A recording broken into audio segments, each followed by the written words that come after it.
Yeah, this guy's talking about how he's gonna build up the most magnificent city that the world has ever seen. It said that I stand out with fatness. He already in envisioning getting you motherfuckers out of there, and he already envisioned what he about to put there. Matter of fact, he was already envisioning what he was gonna put there when you was there, before everything was destroyed. Let me finish this Micah 2:2. And they covet fields and take them by violence. Covet means you lust after something. You want something. You have an intense want for something. Okay? To the point where you basically do anything to get it. And they covet fields. Fields is talking about lands.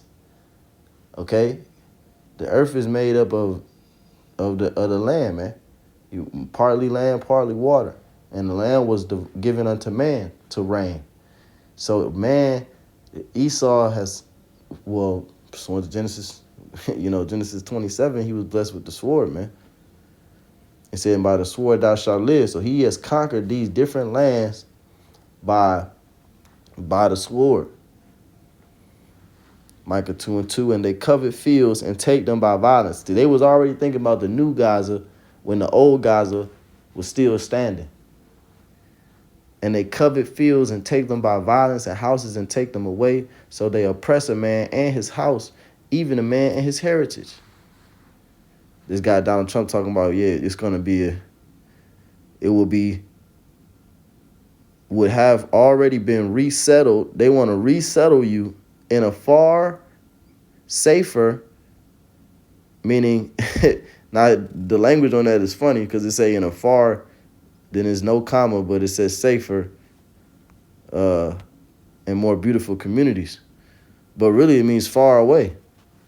In a far, comma, safer and more beautiful communities with new and modern homes in the region. And Esau is good. They building these new modern homes, but the new modern homes is actually really cheap. And they made of poor material. And they don't have no longevity.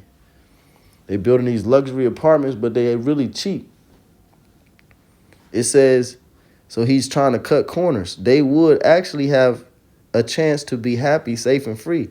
Well, they would have had a chance to be happy, safe, and free if your buddy Benjamin Netanyahu wasn't oppressing them.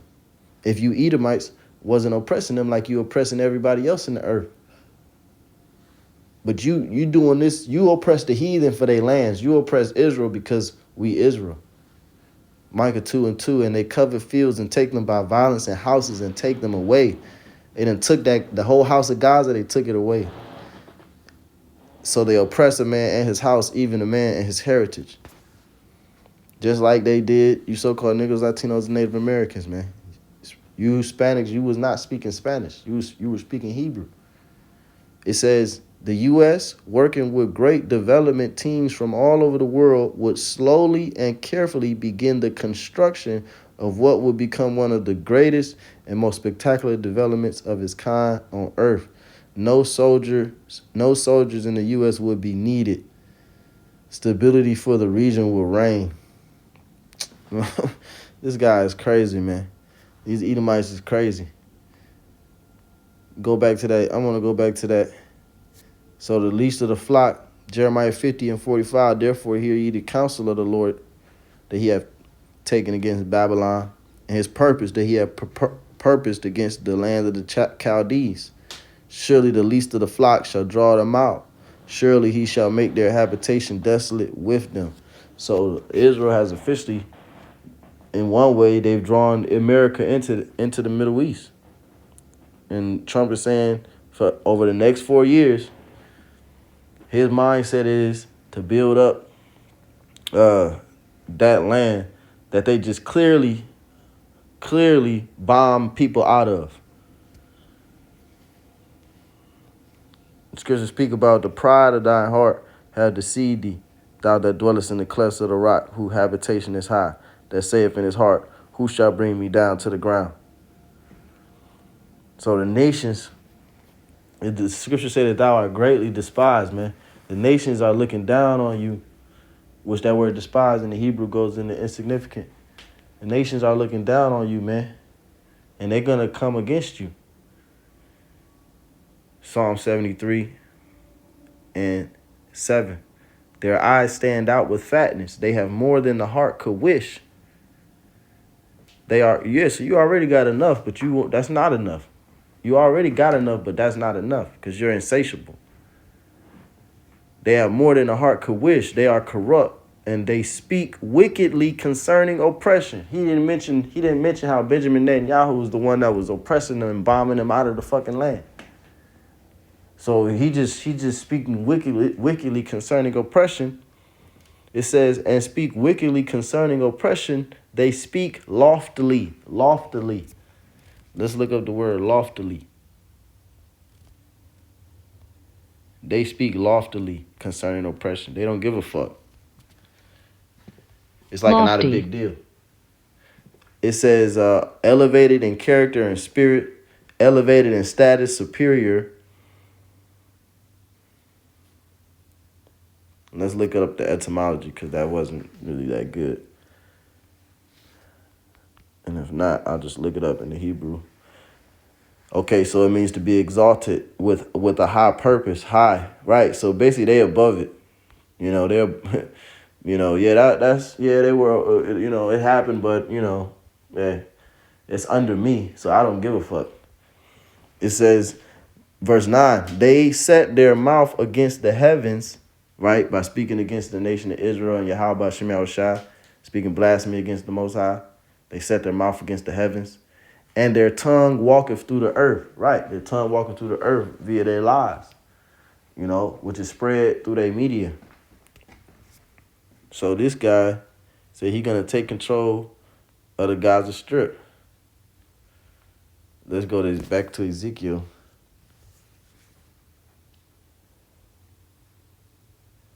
I'm sorry, Joel 3.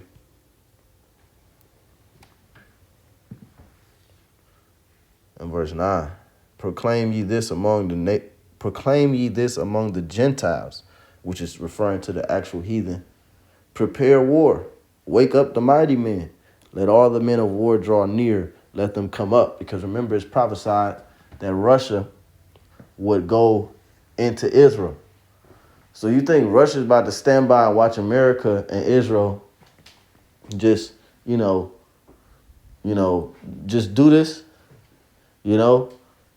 with this pompous, we're just going to we're going to build it up and it's going to be 5-star and it's state of the art and, all of this smart city and all of this. You think they're just going to stand by and watch America just cast out the land for a prey, like the scripture said in Ezekiel 36. Joel 3 and 9. Proclaim ye this among the Gentiles. Prepare war. And you know how I know Russia's not going to stand by? Because it's prophecy. The Lord is controlling the minds of these kings, pursuant to Proverbs 21:1. Prepare war. Wake up the mighty men. Let all the men of war draw near. Let them come up. Beat your plowshares into swords and your pruning hooks into spears. Let the weak say, I am strong. Right, nations who were once weak militarily, they now have nuclear weapons, drones, missiles. It says, verse 11, assemble yourselves and come, all ye heathen. Gather yourselves together round about. Thither cause thy mighty ones to come down, O Yahweh. Let the heathen be awakened and come up to the valley of Yahweh Shaphat, which is the Middle East. It says, for there will I sit to judge all the heathen round about. So everybody's being gathered. Everybody's being gathered into that region. Okay? It tells you that in Revelation 16 that the Euphrates River, the Lord has had the Euphrates River drying up for however long it's been drying up. The Lord has had it slowly been drying up because eventually it's going to dry up to make way for the armies of the east. The armies are going to cross over that river and to go into World War III, into the valley of Yahweh Shaphat. It's Revelation chapter 16, verse 12. And the sixth angel poured out his vial upon the great river Euphrates. And the Euphrates, it says, and the water thereof was dried up, that the way of the kings of the earth might slacken. Let me read that again. Revelation 16 and 12. And the sixth angel poured out his vial upon the great river Euphrates, and the water thereof was dried up, that the way of the kings of the east might be prepared. You see? So the kings of the east, hey, Russia's out there in the east, China's out there in the east. Who else? Iran, Iraq, India. The kings of the east, those armies over there, they're gonna march down into the valley of Yehoshaphat. They're gonna come down into the valley of Yehoshaphat because ain't no marching. That's not how wars are fought. This war is gonna be fought with nuclear missiles, but they're gonna come down there and they're gonna be drawn in to war. So the least of the flock, has drawn America out as if America wasn't already involved. And the Americans are mad now at Trump because they're asking him, how is this putting America first?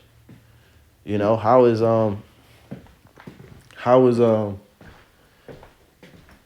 you trying to get the Gaza Strip putting America first?